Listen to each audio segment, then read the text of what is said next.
ഈ വാണിജ്യ യുദ്ധങ്ങളിൽ ഏറ്റവും നീചമായിട്ടുള്ള സംഭവങ്ങളിൽ ഒന്ന് 1842 മുതൽ 48 വരെയുള്ള കാലത്ത് ചൈനയുടെ നേരെ ബ്രിട്ടനും മറ്റ് പാശ്ചാത്യ ശക്തികളും നടത്തിയ കറുപ്പ് യുദ്ധങ്ങളാണ്.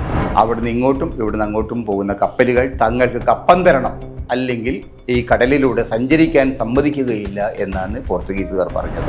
അമേരിക്കയിൽ വേലക്കയറ്റം എന്ന് പറയുന്നത് സമീപകാലത്ത് ഒരു ഗുരുതരമായ പ്രശ്നമായിട്ട് മാറിക്കഴിഞ്ഞു. അമേരിക്കൻ രാജ്യത്ത് അമേരിക്കയുടെ വാണിജ്യ നയങ്ങൾ വമ്പിച്ച പരാജയത്തിലേക്ക് നീങ്ങുകയാണ് എന്ന് ഇപ്പോൾ ട്രംപിൻ്റെ ഭരണകൂടത്തിന് തന്നെ ബോധ്യമായിരിക്കുന്നു.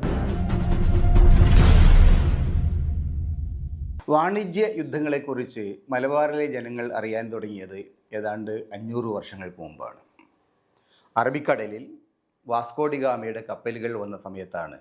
പോർച്ചുഗീസ് പട നമ്മുടെ അറബിക്കടൽ പ്രദേശം പൂർണ്ണമായിട്ട് കൈയടക്കിയ കാലത്താണ് വ്യാപാര യുദ്ധം എന്നാൽ എന്താണെന്ന് സാമൂതിരിയും മറ്റ് ഭരണാധികാരികളും അറിഞ്ഞത്. മലബാറിൽ നിന്ന് പടിഞ്ഞാറോട്ട് അറബ് ദേശങ്ങളിലേക്കും അവിടെ നിന്ന് യൂറോപ്പിലേക്കുമൊക്കെ പോയിക്കൊണ്ടിരുന്ന മലബാറിൻ്റെ വിഭവങ്ങൾ, അത് പെപ്പറായാലും ശരി, മറ്റ് സ്പൈസസ് ആയാലും ശരി, അതെല്ലാം കടത്തുന്നത് തടഞ്ഞുകൊണ്ട് പോർച്ചുഗീസുകാർ ഉത്തരവായി. അവിടുന്ന് ഇങ്ങോട്ടും ഇവിടുന്ന് അങ്ങോട്ടും പോകുന്ന കപ്പലുകൾ തങ്ങൾക്ക് കപ്പം തരണം, അല്ലെങ്കിൽ ഈ കടലിലൂടെ സഞ്ചരിക്കാൻ സമ്മതിക്കുകയില്ല എന്നാണ് പോർച്ചുഗീസുകാർ പറഞ്ഞത്. അറബിക്കടൽ പോർച്ചുഗീസുകാരുടെ കടലാക്കി മാറ്റാനുള്ള ശ്രമത്തെയാണ് സാമൂതിരിയും കുഞ്ഞാലിമരക്കാരും ചേർന്ന് എതിർത്ത് തോൽപ്പിച്ചത്. ഏതാണ്ട് ഒരു 100 വർഷത്തിലേറെ കാലം കഠിനമായ കടൽ യുദ്ധങ്ങൾ അതിൻ്റെ പേരിലുണ്ടായി. പോർച്ചുഗീസുകാർക്ക് അവസാനം ഇവിടെ നിന്നും ഓടി രക്ഷപ്പെടേണ്ടതായിട്ട് വന്നു. എന്നാൽ കടൽ യുദ്ധങ്ങളും ഈ വാണിജ്യ യുദ്ധങ്ങളും അവിടെ അവസാനിച്ചില്ല.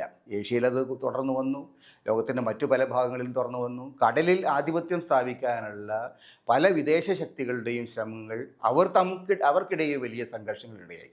പ്രധാനമായിട്ട് ഫ്രഞ്ചുകാരെയും ബ്രിട്ടീഷുകാരും തമ്മിലാണ് കടലിൻ്റെ ആധിപത്യത്തിന് വേണ്ടി വലിയ യുദ്ധങ്ങൾ നടത്തിയത്. അതിൽ അവസാനം നെപ്പോളിയനെ തകർത്തുകൊണ്ട് വിജയം നേടിയത് ബ്രിട്ടീഷുകാരാണ്. ആ തരത്തിൽ ലോകത്തിൻ്റെ വിവിധ ഭാഗങ്ങളിൽ കടന്നു കയറിയിട്ട് തങ്ങളുടെ ഉൽപ്പന്നങ്ങൾ അവിടെ വിറ്റഴിക്കാൻ, അവിടെ നിന്നുള്ള വിഭവങ്ങൾ കടത്തിക്കൊണ്ടുപോകാൻ, ചൂഷണം ചെയ്യാൻ പാശ്ചാത്യ ശക്തികൾ എന്നും ശ്രമിച്ചിരുന്നു. അങ്ങനെയുള്ള ഈ വാണിജ്യ യുദ്ധങ്ങളിൽ ഏറ്റവും നീചമായിട്ടുള്ള സംഭവങ്ങളിൽ ഒന്ന് 1842 മുതൽ 48 വരെയുള്ള കാലത്ത് ചൈനയുടെ നേരെ ബ്രിട്ടനും മറ്റ് പാശ്ചാത്യ ശക്തികളും നടത്തിയ കറുപ്പ് യുദ്ധങ്ങളാണ്. ഈ കറുപ്പ് എന്ന് പറയുന്നത് ഇന്ത്യ പോലുള്ള പ്രദേശങ്ങളിൽ വളർത്തിയെടുത്തിട്ട്, അഫ്ഗാൻ പോലുള്ള പ്രദേശങ്ങൾ വളർത്തിയെടുത്ത് കപ്പലുകളിലാക്കി ബോംബെ, കൽക്കട്ട തുടങ്ങിയ തുറമുഖങ്ങളിൽ നിന്ന് ചൈനീസ് തുറമുഖത്തേക്ക് കൊണ്ടുപോയി, കാൻഡൺ എന്ന് പറയുന്ന ചൈനീസ് തുറമുഖത്ത് കൊണ്ടുപോയി അത് വലിയ തോതിൽ ചൈനയ്ക്കകത്തെ ജനങ്ങൾക്കിടയിൽ വിറ്റഴിച്ച് ലാഭം കൊയ്യുകയായിരുന്നു അന്നത്തെ കൊളോണിയൽ ഭരണാധികാരികൾ. കൊളോണിയൽ കച്ചവടം എന്ന് പറയുന്നത് ചൈനയിലെ ജനങ്ങളെ വലിയ കറുപ്പിൻ്റെ അടിമകളാക്കി. ചൈനീസ് ജനങ്ങൾ കറുപ്പ് കഴിച്ച് അടിമ സമാനമായ ജീവിതം തുടങ്ങിയ സമയത്ത് ചൈനീസ് തീരത്ത് കറുപ്പ് ഇറക്കുമതി ചെയ്യാൻ സമ്മതിക്കുകയില്ല എന്ന് ചൈനീസ് രാജാവ് ഉത്തരവിട്ടു. അത് നടപ്പിലാക്കാൻ ശ്രമിച്ചപ്പോൾ യൂറോപ്യന്മാരുടെ ചില കപ്പലുകൾ പിടിച്ച സമയത്ത് ബ്രിട്ടൻ്റെയും ഫ്രാൻസിൻ്റെയും കപ്പലുകൾ തോക്കുകളുമായി ചേർന്ന് ആ പ്രദേശത്തെ, ആ നാടിനെ കടന്നാക്രമിച്ച സംഭവമാണ് കറുപ്പ് യുദ്ധങ്ങൾ എന്ന പേരിൽ അറിയപ്പെടുന്നത്. ഇന്നും ചൈനക്കാർ ആ കറുപ്പ് യുദ്ധത്തിനെ കുറിച്ച് ഓർക്കുന്നുണ്ട്. കാരണം തങ്ങളുടെ നാടിനെ തകർക്കാൻ, തങ്ങളുടെ നാട്ടിലെ ജനങ്ങളെ തകർക്കാൻ നടത്തിയ പാശ്ചാത്യ അധിനിവേശത്തിന് ഏറ്റവും നീചമായിട്ടുള്ള ഒരു കാലഘട്ടം എന്നാണ് അവരതിനെ ഓർക്കുന്നത്. ഇതൊക്കെ ഇപ്പോൾ ഓർക്കാൻ എന്താ കാരണം?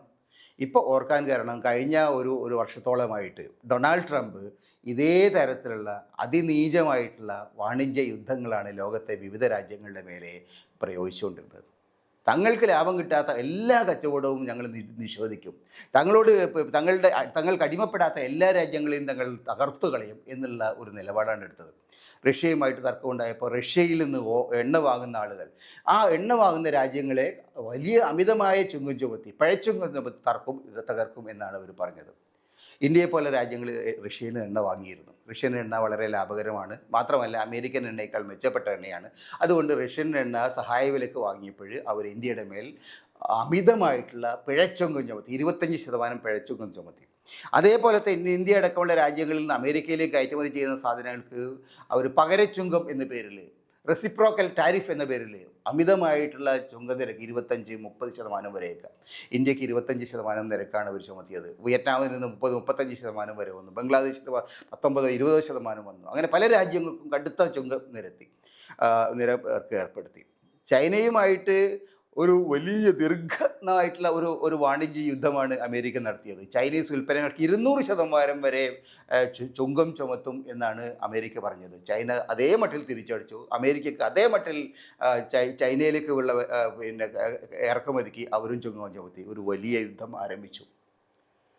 ഈ യുദ്ധം ഇപ്പോൾ ഏതാണ്ട് ഒരു വർഷത്തിലേക്ക് കടക്കുന്ന സമയത്ത് എന്താണ് നമ്മുടെ അനുഭവം എന്താണെന്ന് ചോദിച്ചാൽ, അമേരിക്കൻ രാജ്യത്ത് അമേരിക്കയുടെ വാണിജ്യ നയങ്ങൾ വമ്പിച്ച പരാജയത്തിലേക്ക് നീങ്ങുകയാണ് എന്ന് ഇപ്പോൾ ട്രംപിൻ്റെ ഭരണകൂടത്തിന് തന്നെ ബോധ്യമായിരിക്കുന്നു. കാരണം ഈ നിലയിൽ അമിതമായിട്ടുള്ള ചുങ്കം ചുമത്തി കഴിഞ്ഞാൽ ഉണ്ടാകുന്നത് അമേരിക്കയിലേക്ക് വരുന്ന സാധനങ്ങൾ, അമേരിക്ക ഇറക്കുമതി സാധനങ്ങൾ, അതിനാണ് ചുങ്കം ചുമത്തുന്നത്. ആ ചുങ്കത്തിൻ്റെ ബാധ്യത വേറെ ആരും വഹിക്കുന്നില്ല. അമേരിക്കയിലെ ജനങ്ങൾ സാധനങ്ങൾ വാങ്ങുമ്പോൾ അതിൻ്റെ വില കൂടുന്നു. അമേരിക്കയിൽ വിലക്കയറ്റം എന്ന് പറയുന്നത് സമീപകാലത്ത് ഒരു ഗുരുതരമായ പ്രശ്നമായിട്ട് മാറിക്കഴിഞ്ഞു. ആദ്യകാലത്ത് പല കമ്പനികളും ഈ ചുങ്കത്തിൻ്റെ ബാധ്യത നേരിട്ട് ഏറ്റെടുത്തു. പരമാവധി ലാഭം കുറച്ചുകൊണ്ട് പലരും ഈ അമേരിക്കയുടെ കച്ചവടം തുടരാൻ ശ്രമിച്ചു. പക്ഷേ കുറേ മാസങ്ങൾ കഴിഞ്ഞതോടുകൂടി ഈ ബാധ്യതകൾ പതുക്കെ ഉപഭോക്താക്കളിലേക്ക്, കൺസ്യൂമേഴ്സിലേക്ക് ട്രാൻസ്ഫർ ചെയ്യാൻ ഒരു ബാധ്യസ്ഥരായി. അങ്ങനെയാണ് അമേരിക്കൻ കമ്പോളത്തിൽ സാധനങ്ങളുടെ വില കുതിച്ചു കയറിയത്. അതേപോലെ തന്നെ അമേരിക്കയുമായിട്ടുള്ള മറ്റു രാജ്യങ്ങളുടെ വാണിജ്യ ബന്ധങ്ങൾ അപ്രത്യക്ഷമായത്. അമേരിക്കയെ ഒഴിവാക്കിക്കൊണ്ട് മറ്റ് രാജ്യങ്ങൾ തമ്മിലുള്ള പുതിയ വാണിജ്യ ബന്ധങ്ങൾ ആരംഭിച്ചതും അക്കാലത്ത് തന്നെയാണ്. അമേരിക്കയുടെ ഏറ്റവും വലിയ വ്യാപാര പങ്കാളികളായിരുന്ന ബ്രിട്ടൻ, യൂറോപ്യൻ യൂണിയൻ, കാനഡ തുടങ്ങിയ രാജ്യങ്ങൾ അവരൊക്കെ തന്നെ ഈ ലോകത്തിൻ്റെ മറ്റു ഭാഗങ്ങളിലുള്ള മറ്റു രാജ്യങ്ങളുമായിട്ട് നേരിട്ടുള്ള കരാറുകളിലുണ്ടാക്കി അവർ ഉഭയകക്ഷി ബന്ധങ്ങൾ സ്ഥാപിച്ചു. ഇന്ത്യയും ന്യൂസിലൻഡും തമ്മിൽ, ഇന്ത്യയും കാനഡയും തമ്മിൽ, ഇന്ത്യയും യൂറോപ്യൻ യൂണിയൻ തമ്മിൽ, ഇന്ത്യയും ബ്രിട്ടനും തമ്മിൽ സമീപകാലത്ത് ഇത്തരത്തിലുള്ള കരാറുകൾ ഉണ്ടായിട്ടുണ്ട്. പുതിയ കരാറുകൾ ഉണ്ടായിക്കൊണ്ടിരിക്കുകയുമാണ്. അതേപോലെ തന്നെ ചൈന വളരെ വിശാലമായ മട്ടിൽ ലോകത്തിലെ പല രാജ്യങ്ങളുമായിട്ട് ഉഭയകക്ഷി കരാറുകൾ സ്ഥാപിച്ചിട്ടുണ്ട്. ജപ്പാൻ പല രാജ്യങ്ങളുമായിട്ട് പുതിയ കരാറുകൾ സ്ഥാപിക്കുകയാണ്. യൂറോപ്യൻ യൂണിയൻ പല രാജ്യങ്ങളുമായിട്ട് തരത്തിലുള്ള ബന്ധങ്ങൾ സ്ഥാപിക്കുകയാണ്. ഈ നിലയിൽ അമേരിക്കയെ ഒഴിവാക്കിക്കൊണ്ടുള്ള ഒരു പുതിയ വാണിജ്യക്രമം യഥാർത്ഥത്തിൽ ലോകത്തിൻ്റെ പല ഭാഗങ്ങളിലായി ഉയർന്നു വന്നിട്ടുണ്ട്. അമേരിക്ക വലിയ ശക്തിയുള്ള രാജ്യമാണ്. അമേരിക്ക വലിയ കമ്പോളമാണ്. ഇതൊക്കെയാണെങ്കിൽ പോലും ലോകത്തിൻ്റെ മറ്റു രാജ്യങ്ങളുമായിട്ട് താരതമ്യപ്പെടുത്തുന്ന സമയത്ത് അമേരിക്ക ലോകത്തിൻ്റെ ആഗോള വിപണിയിൽ, ആഗോള വാണിജ്യത്തിൽ അമേരിക്കയുടെ പങ്കെന്ന് പറയുന്നത് 20% താഴെയാണ്. ആ 20% പറയുന്ന അമേരിക്കൻ വ്യാപാരം മറ്റ് പ്രദേശങ്ങളിലേക്ക് ഡൈവേഴ്സിഫൈ ചെയ്യുന്നത് വഴി തങ്ങൾക്ക് നേരത്തെ ഉണ്ടായ നഷ്ടങ്ങൾ നികത്തുന്നതിൽ പല രാജ്യങ്ങളും വിജയിച്ചു. ഇന്ത്യ അടക്കമുള്ള രാജ്യങ്ങൾ വിജയിച്ചു എന്നതാണ് യഥാർത്ഥത്തിലുള്ള അനുഭവം. ഇന്ത്യയുടെ അമേരിക്കയിലേക്ക് ഉണ്ടായിരുന്ന കയറ്റുമതി സാധനങ്ങൾ മറ്റു പ്രദേശങ്ങളിലേക്ക് പതുക്കെ മാറാൻ തുടങ്ങി. മറ്റു പുതിയ വാണിജ്യ കമ്പോളങ്ങൾ ഇന്ത്യൻ വ്യാപാരികൾ കണ്ടെത്താൻ തുടങ്ങി. പല പ്രദേശങ്ങളുമായിട്ട് പുതിയ വാണിജ്യ ബന്ധങ്ങൾ സ്ഥാപിക്കാൻ ആരംഭിച്ചു. അതിനു വേണ്ടിയിട്ടുള്ള ആവശ്യമായ കൺസെഷൻസ്, ഡിസ്കൗണ്ടുകൾ കൊടുക്കാൻ തുടങ്ങി. ഈ ഒരു അന്തരീക്ഷത്തിലാണ് അമേരിക്കയും ഇന്ത്യയും തമ്മിലുള്ള പുതിയ വാണിജ്യ കരാർ ഒപ്പിടുന്നത്. കഴിഞ്ഞ ആഴ്ചയാണ് അത് പ്രഖ്യാപിച്ചിട്ടുള്ളത്. അതിൽ ട്രംപാണ് അത് ആദ്യം പ്രഖ്യാപിച്ചത്. ഇന്ത്യയുമായി വാണിജ്യ കരാറായി എന്ന് അദ്ദേഹം പറഞ്ഞു. ഇന്ത്യ കരാറായോ ഇല്ലയോ എന്ന് പറഞ്ഞില്ലെങ്കിൽ പോലും അതിനുശേഷം നടത്തിയ പത്രസമ്മേളനത്തിൽ പീയൂഷ് ഗോയൽ, ഇന്ത്യയുടെ കമേഴ്സ് മിനിസ്റ്റർ, പറഞ്ഞിരിക്കുന്നത് ഇന്ത്യയും അമേരിക്കയും തമ്മിലുള്ള വാണിജ്യ അഗ്രിമെൻറ്റ് ആയിക്കഴിഞ്ഞിട്ടുണ്ട്. അതിൻ്റെ ഭാഗമായിട്ട് 25% പഴച്ചുങ്കം, റഷ്യൻ എണ്ണ വാങ്ങുന്ന വഴിയുള്ള പഴച്ചുങ്കം പൂർണ്ണമായിട്ടും അവസാനിപ്പിച്ചു കഴിഞ്ഞു. ബാക്കി 25% എന്ന് പറയുന്ന പകരച്ചുങ്കം, ആ പകരച്ചുങ്കം 18% കുറയ്ക്കാനും അവർ തീരുമാനിച്ചിട്ടുണ്ട്. അതിൻ്റെ ഉത്തരവും ഈ ആഴ്ച പുറത്തിറങ്ങും എന്നാണ് പീയൂഷ് ഗോയൽ പറഞ്ഞത്. അപ്പോൾ അതിൻ്റെ അർത്ഥം ഇന്ന് അമേരിക്കയുമായിട്ടുള്ള ഇന്ത്യയുടെ മന്ദീഭവിച്ച് കിടക്കുന്ന വാണിജ്യ ബന്ധങ്ങൾ ശക്തിപ്പെടും എന്ന് തന്നെയാണ്. പക്ഷേ അതിന് മറ്റൊരു അർത്ഥം കൂടിയുണ്ട്. അത് അമേരിക്കയുടെ വാണിജ്യ രംഗത്തുള്ള യുദ്ധം പരാജയപ്പെട്ടു എന്നുള്ളതാണ്.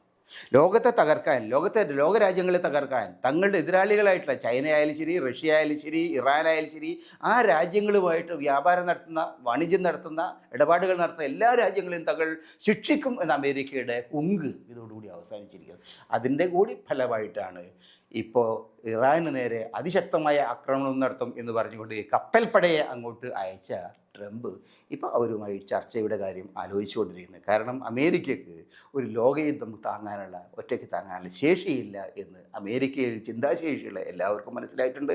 ഒരു ലോകയുദ്ധത്തിലേക്ക് പോയാൽ ആദ്യം തകരുന്നത് അമേരിക്കയായിരിക്കും എന്ന ബോധ്യം കൂടി ഇന്ന് അവർക്ക് ഉയർന്നു വരാൻ തുടങ്ങിയിട്ടുണ്ട്. അതുകൊണ്ടാണ് ഇപ്പോൾ നേരത്തെ ഉയർത്തിയ വാൾ പതുക്കെ പതുക്കെ ഉറയിലിടാൻ അമേരിക്ക തയ്യാറായത്. ഇത് അമേരിക്കയുടെ ആധിപത്യത്തിൻ്റെ തകർച്ചയുടെ ആരംഭം കൂടിയായിട്ടാണ് നമ്മൾ മനസ്സിലാക്കേണ്ടത്.